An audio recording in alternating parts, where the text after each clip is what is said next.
Today I would like to introduce you to a bigger, better picture. This was Fitce Mobile Congress 5G Advances for Belgium. I'm very excited. There is a fantastic journey ahead. To meet the interesting people of the ecosystem. Very curious to hear about everyone, to see how far they are and what are the plans. For networking, it's a good place also. Quite a lot of high-level people. Well, everybody is very curious. When did you launch? Of course, we are an engineering company specialized in indoor coverage. And very proud to be a new member also.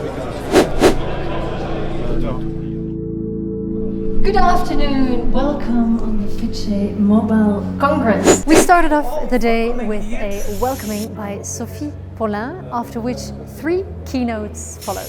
Today I would like to introduce you to a bigger, better picture. 2 important topics. Fitce rebranding, our new logo and what Fitce stands for. October 14, 2025. Second, we had to announce our next event with the topic Fiber for Belgium. This is a controversial topic. Then we had Lotte Abildgaard from the GSMA. Europe has dozens of operators serving a market of 450 million customers. And she gave a very thorough, interesting and broad overview on the status of Belgium with respect to 5G deployment, fiber rollout, but also with respect to regulatory topics, and she also announced why Belgium is lagging behind. She also introduced what Europe is doing to make the mobile industries healthier in Europe and as a consequence also in Belgium. Our second keynote was Stefaan Vyverman from the BIPT, IBPT. It's still very important that we highlight the importance of our complete sector for Belgium, for the economy, for society. And he was giving a very nice overview on the status of 5G in Belgium and also pinpointed to some projects that the government is doing to help innovation in 5G, to help speeding up the deployment of 5G. The key trends that we derive are a bit on the first hand, in fact, this need for higher and this demand for higher network performance. Secondly, also a bit that agility of the network for that wide range of devices that we are seeing coming. And then we ended our keynote block with the presentation by Ingrid van der Voorde. She was giving us some insights on how Nokia Bell Labs is looking towards the evolution to 6G, including topics like the integration of AI, sensing, etc. Followed by the block Unleashing the Value of 5G, where we had our operators giving an overview of some of the important use cases they were deploying and rolling out for 5G. Do you know in your life you're gonna collect 300 million of books of medical data on yourself? We started the presentation from Proximus, talking about how they use 5G, for instance, in hospital environments, and they also explained very well what they could do with private 5G networks in such a setting. The reality today is that we're really not where we were hoping to be with 5G today. We had a very honest and to-the-point presentation by Leblon from Citymesh, who was explaining us the experience Citymesh had with deploying private networks. Some use cases were already possible with 5G. For some other use cases, even what 5G was bringing today was not even good enough, and they were hoping for more. We also had an overview given by Werner De Laet from Orange on how to approach developing a business around private networks, which requires rethinking how your organization makes use of cellular connectivity. I'm going to be a bit provocative. Liesbet Van der Perre from KU Leuven. She was giving us some very, very good insights in the sustainability aspects of 5G, explaining that it is very difficult to make networks that consume less power if you keep increasing the data rate, if you keep increasing the complexity. We should really try to make quantitative calculations and prove that it makes sense from an ecological point of view to put the electronics everywhere. A very thought-provoking insight related to the sustainability of 5G. Followed by the block 5G Key Technology Enablers Demystified. We want to innovate and increase the revenues of the telco industry. I'm going to talk about network exposure, something which is very hot and trending these days in the telco industry. Announced in Brazil a few months ago that they will be using the number verify API now to onboard subscribers for TikTok. So that means when in Brazil you get onboarded on TikTok, you do not need the one-time password anymore.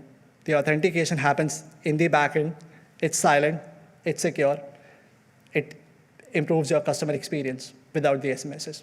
Dhruv Anand from Ericsson was explaining to us what API exposure really means and what it can bring to future 5G networks. What is the state of OpenRAN right now? As we can see, the map is getting fuller and fuller. Second, we had a talk from Accenture on OpenRAN and what OpenRAN could mean for networks of the future, although it was mentioned that the deployment of OpenRAN was moving at a much slower speed than originally anticipated. This is of course not surprising because it's a whole revolution in how the way the ecosystem is working and how people have to work together. So what we are offering is a reduction on the number of site visits. Then we had a presentation from Expo, how to really deploy antennas and fiber connecting the antennas or the remote radio head to the processing unit, and also showing us very clearly how important it is to do that deployment very carefully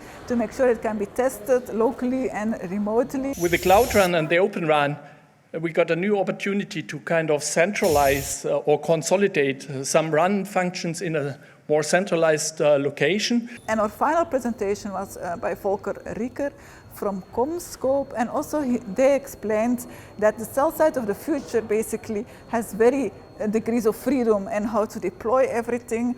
There are many different types of antennas, many different ways of installing it, and that requires the expertise that CommScope can deliver. Followed by the C-level panel discussion on accelerating 5G advances. Geert Standaert, Bastien Bianchi, Blago Georgievski, Mitch de Geest, and Stefaan Vyverman. Sofie Pollin is going to moderate this discussion. Okay, I hope you're all ready for our panel, where we will add even more content and information to what you already had to digest today.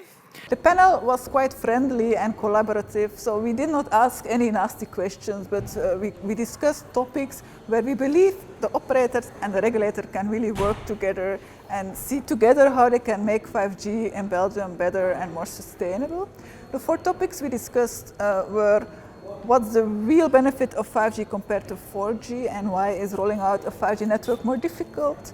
I think authentication definitely is one of the key drivers that will have a direct impact on the user. The second topic was related to the topic of API exposure and how to deploy this innovative feature in a way that many people can take benefit of it together.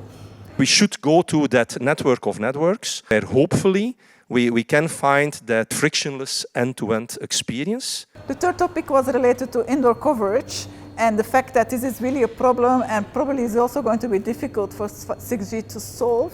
So maybe we need to rethink how we deploy networks and put more base stations indoor, but that also requires collaboration.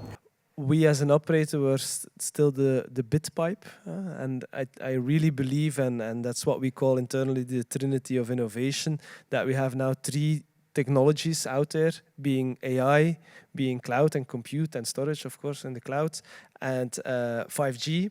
And those 3 technologies really enforce one another. And finally, we ended with an outlook to future revolutions. The AI revolution, of course. AI will generate much more data, which will put a lot of pressure on our networks. But we can also take AI as an advantage to see how we can make our network better and more efficient. So if we do this in the right way, AI can really be a benefit. But the AI revolution will come. But for AI, we will need better indoor coverage, API exposure, and of course, 5G. And of course, there was also plenty of time for networking.